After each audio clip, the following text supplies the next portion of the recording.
दोस्तों, आज पेश है दुनिया मेरी जेब में। ये कवर चित्र है दोस्तों।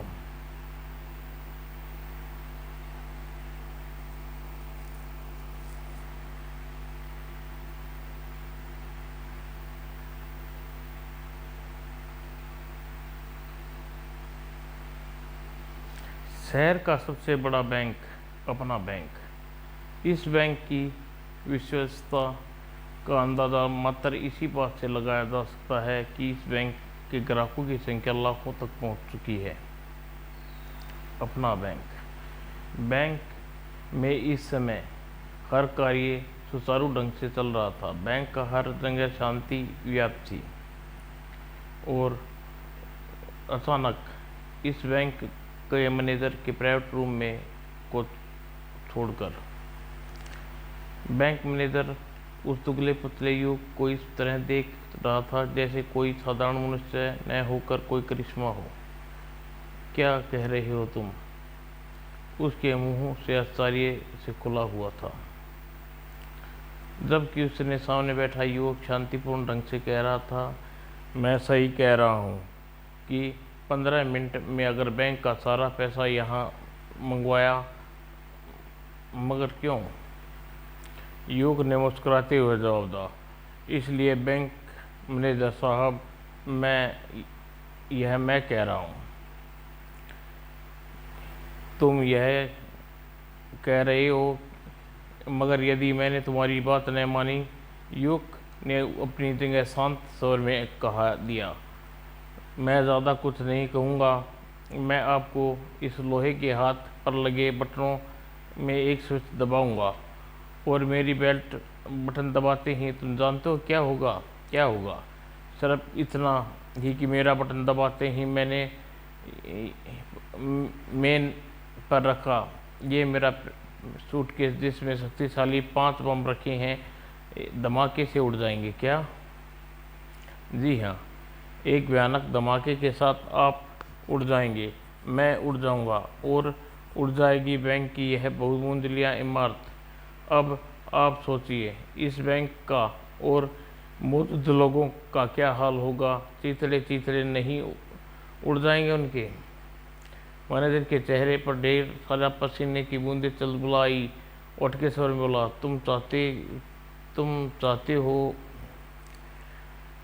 सिर्फ यह कि अगर आप इस बैंक की और यहाँ मौजूद लोगों का भला चाहते हैं तो अपने कर्मचारियों को आदेश दीजिए वह बैंक का सारा रुपया लेकर यहाँ आ पहुँचे। मगर की का समय नहीं है। मैंने जो कहा है वह जल्दी कीजिए। ध्यान रहे मैनेजर साहब, फ़ोन बैंक में है और अगर आप उन्हें चालाकी दिखाने की कोशिश की तो। जिसने सुना वह हैरान था। यह क्या कह रही हो सर? जो कह रहा हूँ वही करो। सारा रुपया लेकर मेरे कमरे में पहुँचो। क्या? जो कह रहा हूँ वही करो, जल्दी करो, समझे? जी, और थोड़ी देर में।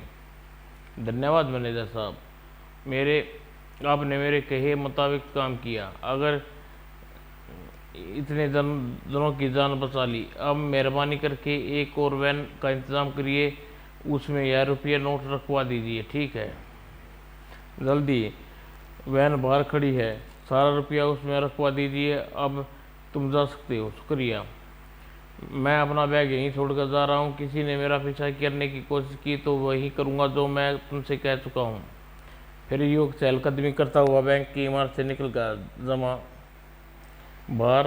बैंक के बाहर बैंक में सारा काम सुचारू रूप से चल रहा था।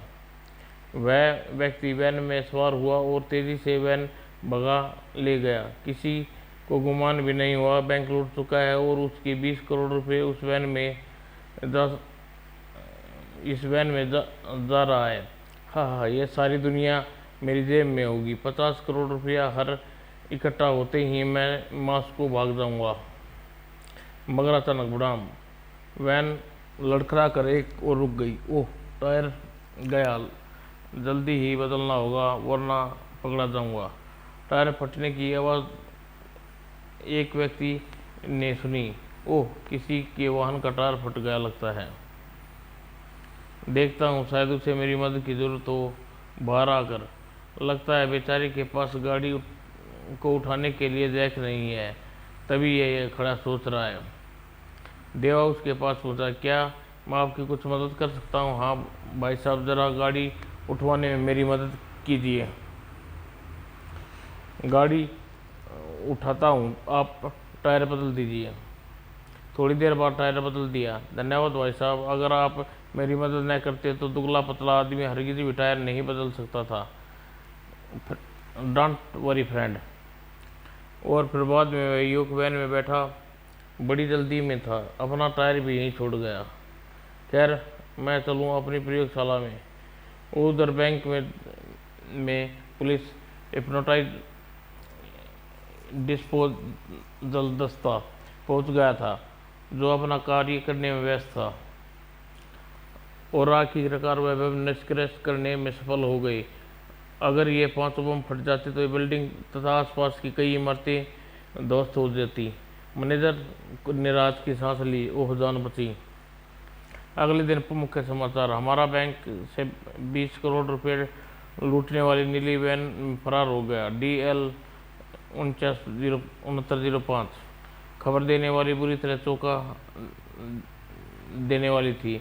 नीली वैन कहीं यह वही वैन तो नहीं जिसका मैंने टायर बदलवाया था? और वह लोहे के हाथ वाला आदमी उफ लुटेरा के सामने से निकल गया। मैं उसे शक तक नहीं हुआ। उस नीली वैन का पता लगाना होगा। मगर देवा ने वैन ढूंढने के लिए ज़्यादा मुश्किल नहीं गंवाना पड़ा, क्योंकि वैन खुद ही एक सुनसान रास्ते पर लवारिस पड़ी मिली। ओह, लुटेरे ने यहाँ वैन छोड़कर किसी अवचैन्य वाहन का सहारा लिया होगा। पूरा प्रशासन हरकत में था उस लुटेरे को ढूंढने के लिए, मगर सफल नहीं कोई नहीं हो सका। समझ में नहीं आता कि वह व्यक्ति को आसमान निकल गई या धरती खा गई। लुटेरा इस समय अपने गुप्त अड्डे पर एकदम सुरक्षित था। मैं तो मेरी परछाई भी नहीं पकड़ सकती। और तभी उसके सामने एक तीव्र क्षमता वाले ट्रांसमीटर में संकेत कैच किया। हेलो इंडियन गवर्नमेंट, यस, हमारे राजदूत मिस्टर मोहम्मद खालिद आपके देश में अर्जेंट वार्ता के लिए आ रहे हैं। Thank you. हाँ, 30 करोड़ कमाने का वक्त आ गया है। हाँ। और भारतीय सिक्योरिटी एजेंसी गुप्त भवन इस समय बहुत ही महत्वपूर्ण मीटिंग चल रही थी। जाबाज देवा को विशेष रूप से बुलाया गया था। जैसा आपको पता है कि शिराक के राजदूत भारत के दौरे पर आ रहे हैं। अपनी सुरक्षा के लिए विशेष प्रबंध किए होंगे। कोई आतंकवादी संगठनों की निगाह उस राजदूत पर लगी हो सकती है, उसे के अपहरणकर्ता करने की हत्या कर दें, इसलिए हमें अत्यंत चौकस रहना होगा। यूँ तो यह कार्य तुम्हारे कार्य क्षेत्र में नहीं आता देवा, मगर तुम्हारा पिछला रिकॉर्ड देखते हुए सिक्योरिटी रिक्वेस्ट की जाती है कि अपनी सुरक्षा का जिम्मा आप लें। मुझे कोई इतराज़ नहीं है सर, मैं आपके कहे अनुसार सिरा की राजदूत की सुरक्षा का सारा जिम्मा लेता हूँ। Well done my dear. आप इतना ध्यान रख रहे, राजदूत को कुछ भी नहीं होना चाहिए, वरना देश की आन मिट्टी में मिल जाएगी। आप चिंता न करें सर, देश की आन के लिए मैं अपनी जान भी खेल जाऊंगा। जिस समय सिराक के राजदूत भारत की धरती पर पहला कदम रखा, अधिकारियों की भीड़ ने स्वागत के लिए आगे बढ़ी। हर कोई राजदूत से मिलने के लिए आतुर था। धन्यवाद। तभी एक हाथ भीड़ की तरफ से हटाता हुआ आगे बढ़ा। हटना भाई। और वह हाथ राजदूत से आकर मिला। धन्यवाद। और अगले ही पल, अरे, इससे पहले कोई समझ पाता, लोहे के हाथ से निकली हथकड़ी राजदूत की कलाई पर जकड़ ली। हा, दुनिया मेरी जेब में। हा। देवा तेजी से आगे बढ़ा। यही वह आदमी है जिसकी वैन का टायर बदला था। 20 करोड़ रुपये लुटेरा। ठहरो, अगर एक कदम भी आगे बढ़ाया तो राजदूत महोदय के शरीर की धज्जियां उड़ जाएंगी। और उसने एक झटके में अपना कोट का कोना पकड़कर ऊपर उठा दिया। मेरे शरीर में बहुत सारे बटन बंधे हुए हैं और इन बटनों में मेरे और राजदूत के शरीर के खिल खिल होने के बिखर जाएंगे। हे भगवान, यह आदमी है या बारूदगर? सभी उपस्थित लोगों का रंग सफेद हो गया। सभी बाहर चले जाओ, राजदूत के प्राण खतरे में। अच्छा। थोड़ी देर बाद स्वागत कक्ष खाली हो गया। वहां देवा, राजदूत तथा लोहे के हाथ वाला युवक रह गए। सुनो देवा, यही नाम है ना तुम्हारा? तुम सीधे उस अधिकारियों के पास जाओ और उनसे कहो कि अगले 24 घंटे में 30 करोड़ रुपये और एक हेलीकॉप्टर का इंतजाम करके रखें, वरना अंजाम बेखूबी वाकिफ हो तुम। मैं तुझे बख्शूंगा नहीं।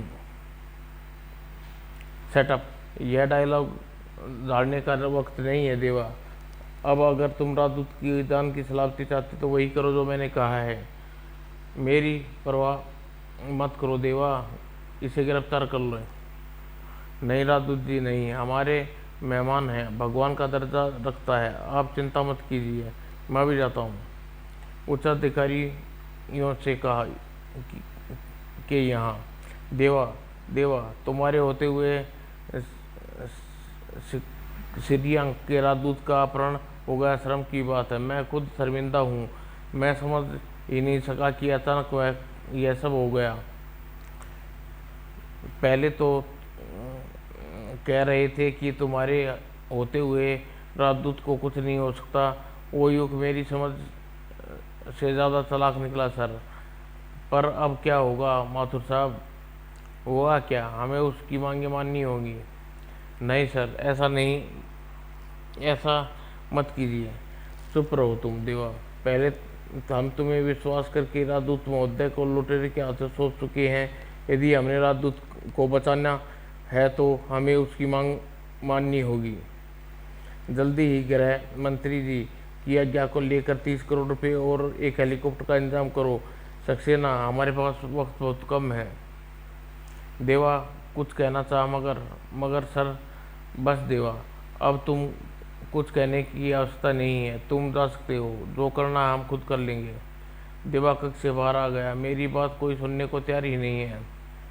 देवा की आंखें में नफरत की चिंगारियां निकल रही थी। मैं उस लटेरे को पकड़ कर रहूँगा, परंतु उसके लिए मुझे अपनी शक्तियों के नहीं अपनी बुद्धि से काम लेना होगा।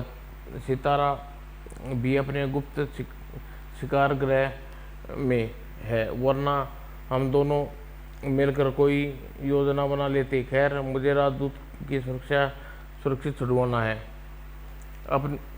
अपनी असफलता का दाग धोने के लिए मुझे थोड़ा सी देश की इज्जत बचाने के लिए उच्च अधिकारियों के उस पतले दुबले लुटेरे से संपर्क कर रहे थे।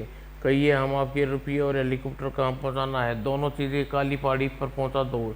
एक वैन का इंतजाम कर दो और राजदूत को उसी वैन में बैठकर काली पहाड़ी जा रहे हैं, जल्दी कीजिए। थोड़ी देर बाद एक वैन में लुटेरा राजदूत को काली पहाड़ी की ओर चले जा रहे थे, मगर इस बार एक कार उसके पीछा कर रही थी। जाबाज देवा की कार। पहुंचकर थोड़ी देर बाद मैं 50 करोड़ का स्वामी बन जाऊंगा। हा।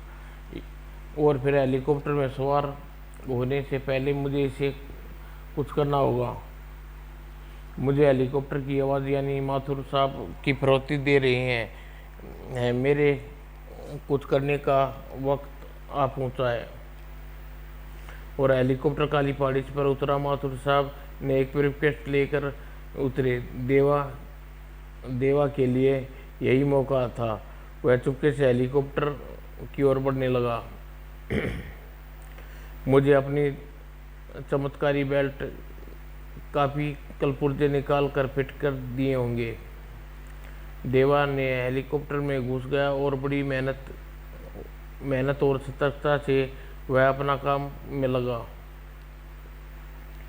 माथुर साहब लुटेरे के सामने खड़े थे। तुम्हारा रुपया हेलीकॉप्टर में है और ब्रिकेस में किसी भी देश में उतरने का वीज़ा और के कागजात हैं। तुम्हारी मांग पूरी की जा सकती है, अब तुम राजदूत को छोड़ दो। इस उस पतले व्यक्ति ने अपनी बाह पर लगा बटन दबाते ही राजदूत के हाथ में हथकड़ी अलग हो गई। मैं राजदूत को छोड़े जा रहा हूँ, मगर ध्यान रहे मैंने इसकी जेब में 2 शक्तिशाली बम डाल दिए हैं। अगर मेरे यहाँ से उड़ जाने पर किसी ने चालाकी करने की कोशिश की तो मैं बटन दबा दूंगा और गुप्त कक्ष में से अपने गुप्त कक्ष से उसके बैंक में 20 करोड़ रुपया है, यानी कि कॉप्टर में रखा है। पूरी शान से चलता हुआ वह युवक हेलीकॉप्टर में जाकर बैठ गया। हाँ, इस समय मेरे पास 50 करोड़ रुपये हैं, दुनिया का मेरी जेब में है। मैं अब सीधा मॉस्को जाऊंगा।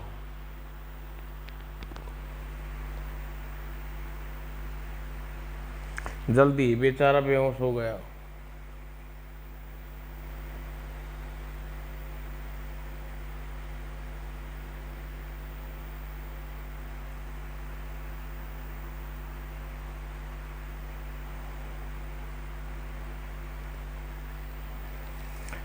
दोस्तों 2 पेज नहीं है। जल्दी, बेचारा बेहोश हो गया। हेलीकॉप्टर में देवन को निकलते देख माथुर साहब राजदूत भावुक अवाक रह गई। लुटेरा अंदर अचेत है, गिरफ्तार करने का इंतजाम कीजिए। देवा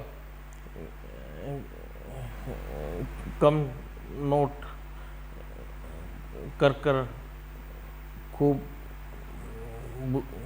समय नहीं है। राजदूत जी, आप सांस रोक कर यह खड़े हैं, हो जाइए, आपकी जेब से दोनों बम निकाल देता हूँ। देवा अत्यंत सतर्कता से बम निकाल देने लगा। हिलना नहीं सर। और इधर धीरे धीरे होश आने लगा। मैं किसी को भी जिंदा नहीं छोड़ूंगा। और उसने लड़खड़ाते हुए हाथ में रिमोट वाले हाथ की तरफ बढ़ाया। तभी देवा की निगाह पड़ गई। यह मेरी कल्पना से ज़्यादा हिम्मत वाला निकला। यह बटन दबाने जा रहा है। और देवा ने तुरंत ही अपने हाथों में थमे दोनों शक्तिशाली बम को हेलीकॉप्टर की ओर उछाल दिया। एक पल की 2 कार्य हुए। एक तो रिमोट के बटन दबाया और दूसरी ओर दोनों बम आकर हेलीकॉप्टर पर फटे। फिर एक दिल दहलाने वाला धमाका, पल भर में ही हेलीकॉप्टर के परखचे उड़ गए और साथ ही सारी दुनिया को जेब में रखने वाले के सपना देखने वाला 50 करोड़ रुपये के साथ उड़ गया। कितना भयानक अंत हुआ उसका। उसके साथ हेलीकॉप्टर यही होना चाहिए था। अगर उस जैसा विकसित दिमाग वाला दरिंदा जिंदा रहता तो न जाने कितना और आतंक मचाता। और सिराग के राजदूत ने देवा की पीठ ठोकी। शाबाश देवा, मुझे अपनी जान पर खेल कर तुमने जो किया वह सिर्फ तुम जैसा ही भारतीय जाबाज कर सकता था। शाबाश। यह तो मेरा फर्ज था सर। अपने देश के लिए यदि मेरी जान भी चली जाए तो कोई गम नहीं। समाप्त दोस्तों। ज्वालामुखी। पृथ्वी के गर्भ में छिपे अनगिनत असुलझे रहस्य। एक रहस्य पृथ्वी के साए सुस्त ज्वालामुखी। ये सुस्त ज्वालामुखी असमय फटकर मनुष्य और प्रगति कुछ ऐसा नुकसान पहुंचाते हैं जिससे भरपाई करना ना तो मानव के वश में होता है ना ही प्रगति के वश में। ऐसे ही एक ज्वालामुखी के मुहाने पर इस समय प्रोफेसर सिन्हा का नेतृत्व में एक छोटा सा 4 जनों का दल खोजबीन करने में जुटा था। आपका क्या ख्याल है प्रोफेसर सिन्हा? यहाँ मौजूद असंख्य सुस्त ज्वालामुखी पड़ी हैं। कुछ नहीं कह जा सकता देवा।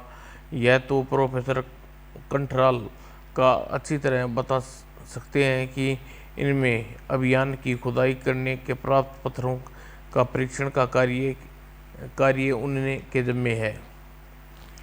यह प्रोफेसर कंठराल कहीं वही तो नहीं जिन्होंने भ्रष्टाचार के आरोप में निष्कर्ष कर दिया था। हाँ देवा, यह वही ठकराल है। दावे से कह सकते हैं कि वह विज्ञानशाला में लाखों रुपए की हेर-फेर किया, पर पर्याप्त सबूत न मिलने के कारण वह बच गया। खैर, आइए उन पत्थरों की जांच परिणाम कर लेते हैं। चलो कंट्रोल के पास पहुंच के कहो, कंट्रोल क्या प्रोग्रेस है? मैंने खुदाई में मिले गए पत्थरों को मिट्टी का तापमान का पर्याप्त सूत्र जांच किया है और इस नतीजे पर पहुंचा हूं कि अगले 10 साल तक ज्वालामुखी नहीं फटेंगे।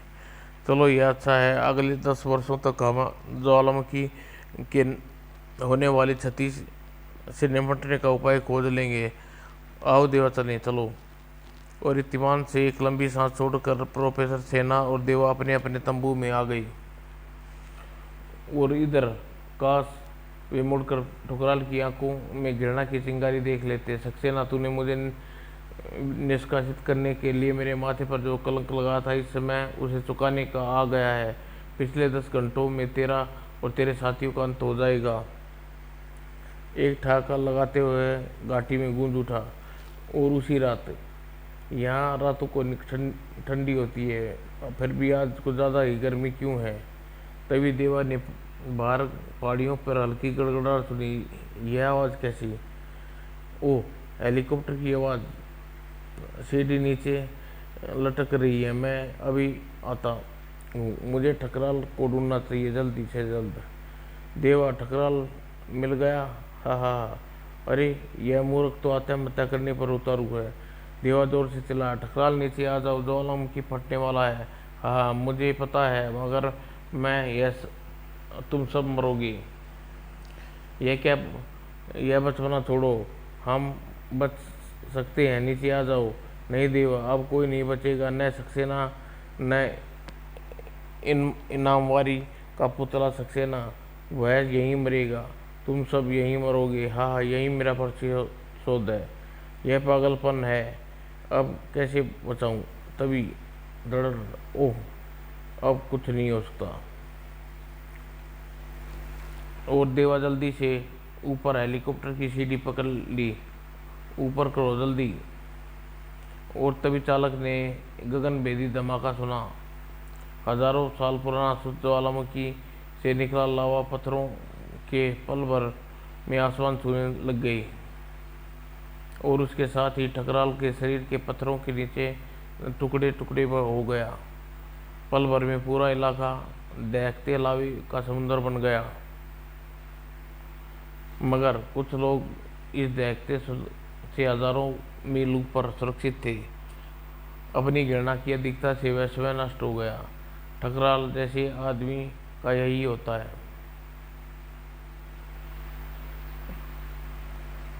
आदम बेल ITT विजय, भारतीय जलपोत की नीलामी, अनपढ़ पाकिस्तानी। खीर तो तुमने मुझे खिला दी, पर मज़ा नहीं आया। क्यों? इसका स्वाद कुछ खराब सा था। क्या बात करते हो यार? अभी पिछले हफ्ते मैंने खीर खाई थी, तब तो बड़ी स्वादिष्ट थी। स्वाद दोस्तों।